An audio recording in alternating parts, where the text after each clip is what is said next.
के YouTube channel पर आप सभी का स्वागत करता हूं। जैसा कि आप सभी ने थंबनेल पर तो देख ही लिया होगा, आज हम बात करने जा रहे हैं सीनियर सेकेंडरी यानी कि 12th क्लास के TMA के बारे में, जिसका है सब्जेक्ट फिजिक्स।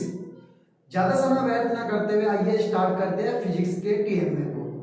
तो देख लेते हैं यहाँ पर, जैसे कि आपका सब्जेक्ट कोड फिजिक्स भौतिक सब्जेक्ट कोड 312, इसका जो थ्योरी का टोटल मार्क्स होता है 20% होता है। और 20% निकलेगा कैसे?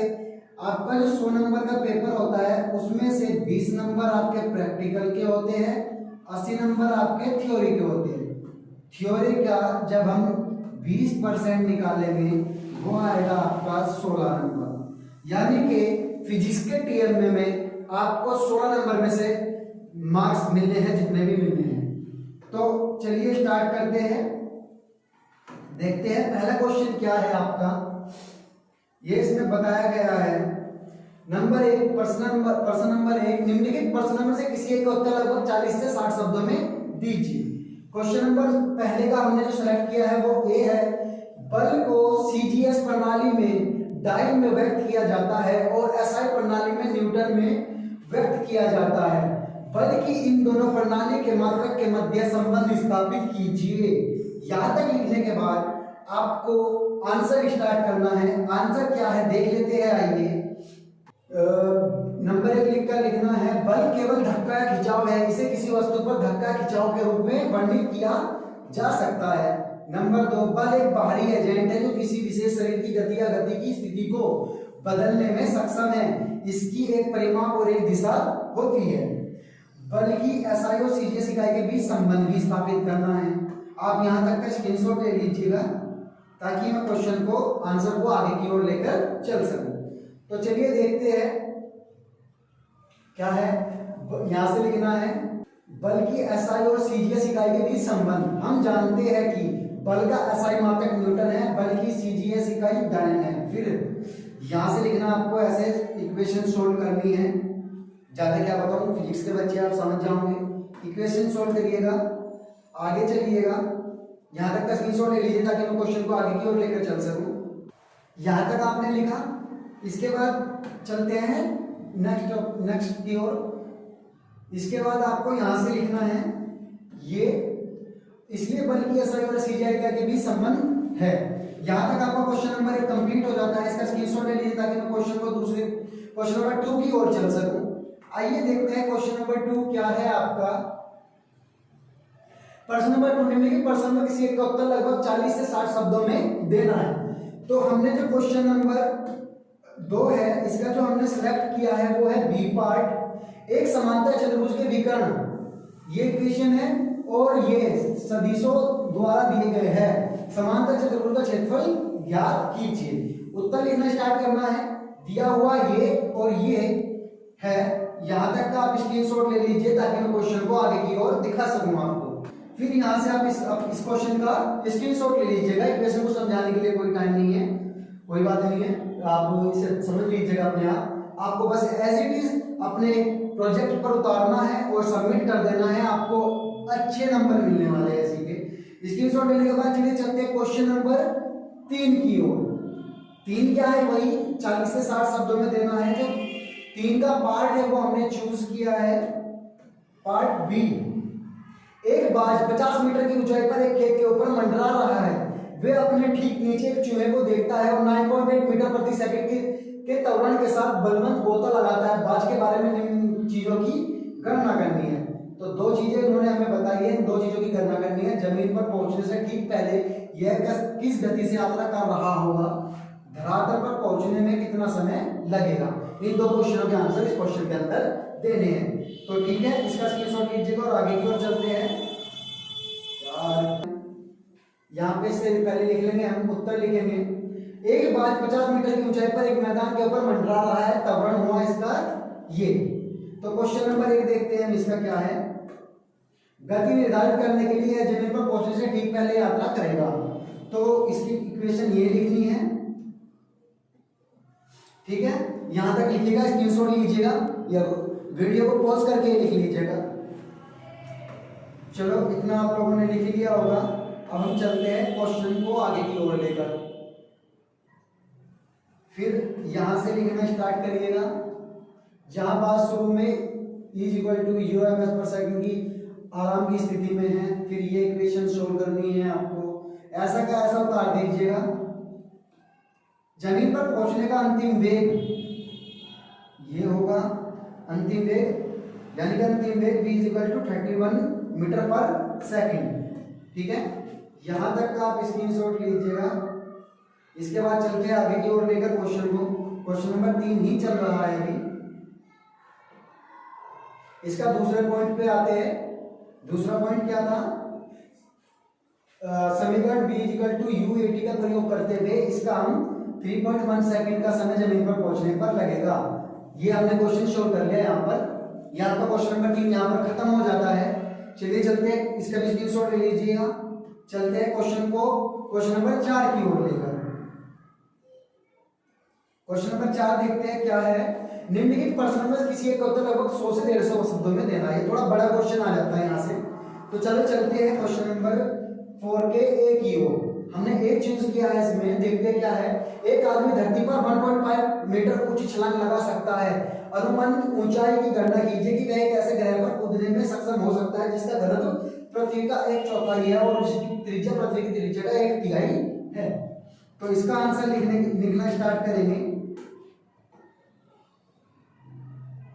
यहां सर उत्तर, एक आदमी धरती पर 1.5 मीटर ऊंची छलांग लगा सकता है। तो mgh mg इंटू 1.5 पृथ्वी का घनत्व, पृथ्वी की त्रिज्या दूसरे ग्रह में।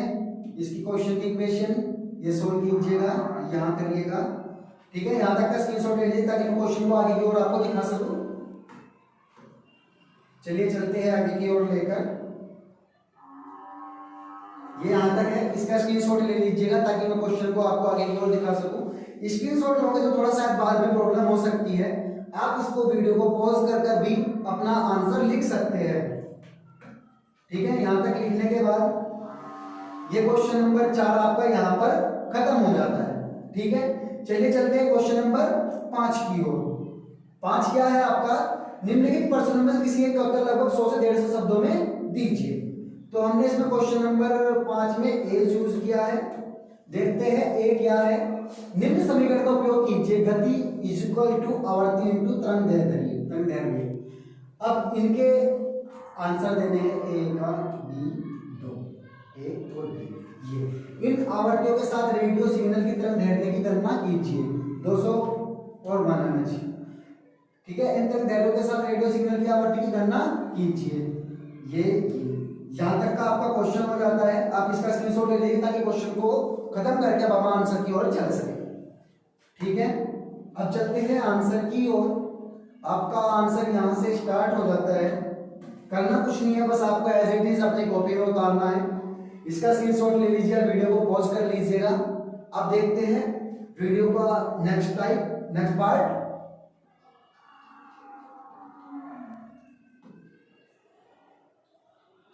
यहां तक का स्क्रीनशॉट ले लीजिएगा ताकि इस क्वेश्चन को मैं आगे की ओर लेकर चल सकूं।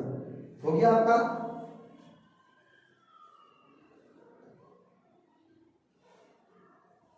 ये यहां तक का ले लीजिएगा स्क्रीनशॉट। ठीक है, ये आपको एज इट इज ऐसा का ऐसा ही अपने प्रोजेक्ट पर उतारना है, अपनी फाइल पर उतारना है। ये यहां तक का ले लीजिएगा। यहां पर आपका क्वेश्चन समाप्त हो जाता है। नहीं, क्वेश्चन थोड़ा सा रह जाता है, ये पॉइंट और लिख लीजिएगा, ये खत्म हो जाएगा। फिर यहाँ पर आपका क्वेश्चन नंबर 5 खत्म हो जाता है। अब चलिए चलते हैं क्वेश्चन नंबर 6 की ओर। छठा क्वेश्चन हमेशा मैं प्रोजेक्ट के लिए बताता हूँ, ये कभी भी बुक्स में नहीं मिलता। ये क्वेश्चन आपको अपनी सूझबूझ के आधार पर, अपनी तर्क शक्ति के आधार पर ही बनाना होता है। तो देखते हैं हमने क्वेश्चन नंबर 6 में क्या चूज किया है। नीचे दी गई योजना से किसी योजना को तैयार कीजिए। ठीक है, योजना तैयार करनी है।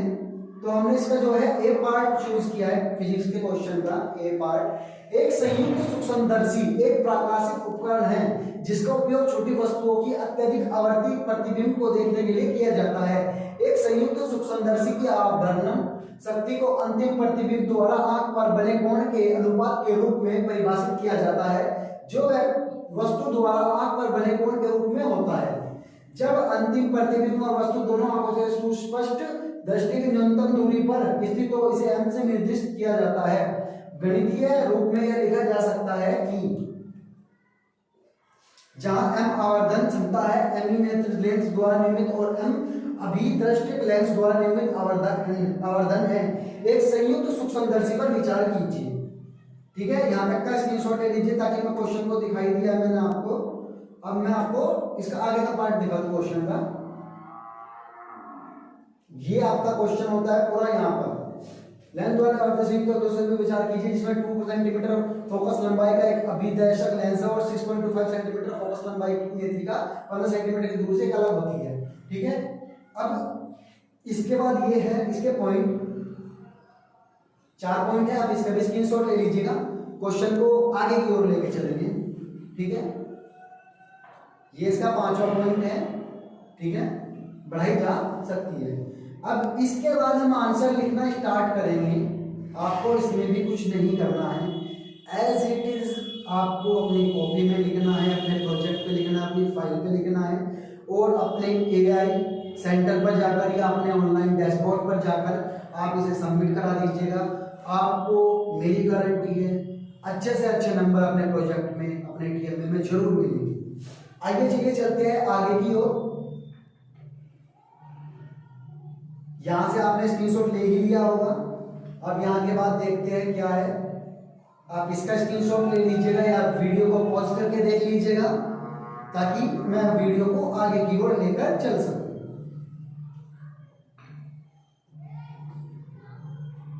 यहां हो गया लेंस सूत्र के अनुसार हमारा। इस चीज का आप स्क्रीनशॉट ले लीजिएगा और लिख लीजिएगा पॉज करके वीडियो को, जैसे भी आपको अच्छा लगे। यहां पर लिखने के बाद आप ये लिखिएगा। ठीक है, इसके नीचे चित्र आएगा आपका ये लिख लिया होगा आपने। तो इसके बाद आप देखते हैं क्या इसमें पूछा गया है। ये चित्र इसमें बनाने के लिए दिया गया है, तो इसका भी आप स्क्रीनशॉट ले लीजिएगा ताकि आप इस वीडियो को रोककर या अपना स्क्रीनशॉट लेकर अपना प्रोजेक्ट बना सकें।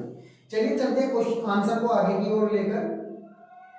5वां पॉइंट क्या है, एक संयुक्त सूक्ष्मदर्शी आवर्धन को वस्तुनिष्ठ लेंस को कम फोकस लंबाई की वजह से बढ़ाया जा सकता है। तो ये चित्र आपको यहाँ पर बनाना है। इसका भी आप स्क्रीनशॉट या वीडियो को पॉज कर देख सकते हैं। अंतिम प्रतिबिंब स्पष्ट की दूरी का आवर्धन शक्ति हो सकती है, यह आप लिखिएगा। यहाँ पर आपका क्वेश्चन समाप्त हो जाएगा। यहाँ पर आपका क्वेश्चन समाप्त हो जाता है। ठीक है, मैं समझूंगा आप सभी ने अपना अच्छे से TM में नोट कर ही लिया होगा, या तो स्क्रीनशॉट ले लिया होगा या वीडियो को पॉज करके बना लिया होगा। अब देखते हैं क्या करना है। मैं सभी को बताता आता हूँ, बताता आ भी रहा हूँ अभी तक हर वीडियो में। आप अपना TM में अच्छे से अच्छा बनाइए, सुंदर से सुंदर बनाइए और अपने AI सेंटर पर जाकर या अपने ऑनलाइन डैशबोर्ड पोर्टल पर जाकर उसको अपलोड कर दीजिएगा। हमारी गारंटी आपको अच्छे नंबर जरूर मिल जाएंगे। इसके बाद एक घोषणा और करना चाहूँगा। हमारे इंस्टीट्यूट बागपत मेडिकल इंस्टीट्यूट ने अभी आपको एक स्कॉलरशिप की योजना बताई थी। लास्ट वीडियो में शायद आपने देखी नहीं होगी वो। अगर देखी है तो बहुत अच्छी बात है, जरूर लाइक करके बताइएगा। अगर नहीं देखी है तो डिस्क्रिप्शन में उस वीडियो का लिंक मैं जरूर दे दूँगा, आप जाइएगा और अपनी जरूर देखिएगा कि NIOS के अंदर स्कॉलरशिप हमारे इंस्टीट्यूट के माध्यम से आप कैसे प्राप्त कर सकते हैं। लास्ट डेट अक्टूबर 2023 के लिए एडमिशन की 30-31 तारीख लास्ट है। स्कॉलरशिप पाने की भी लास्ट डेट 31 तारीख है। आपको वोकेशनल कोर्सेज के अंदर बहुत भारी मात्रा में स्कॉलरशिप हमारे इंस्टीट्यूट की तरफ से प्रोवाइड की जा रही है। उसका ज़्यादा से ज़्यादा लाभ लेने के लिए जल्द से जल्द एडमिशन कराइए और अपना रजिस्ट्रेशन 31 दिसंबर तक कंफर्म करा लीजिएगा ताकि आपका रजिस्ट्रेशन होने के साथ साथ आपको स्कॉलरशिप प्रोवाइड कराई जा सके। नेक्स्ट वीडियो में मिलते हैं नए TMA के साथ। जब तक के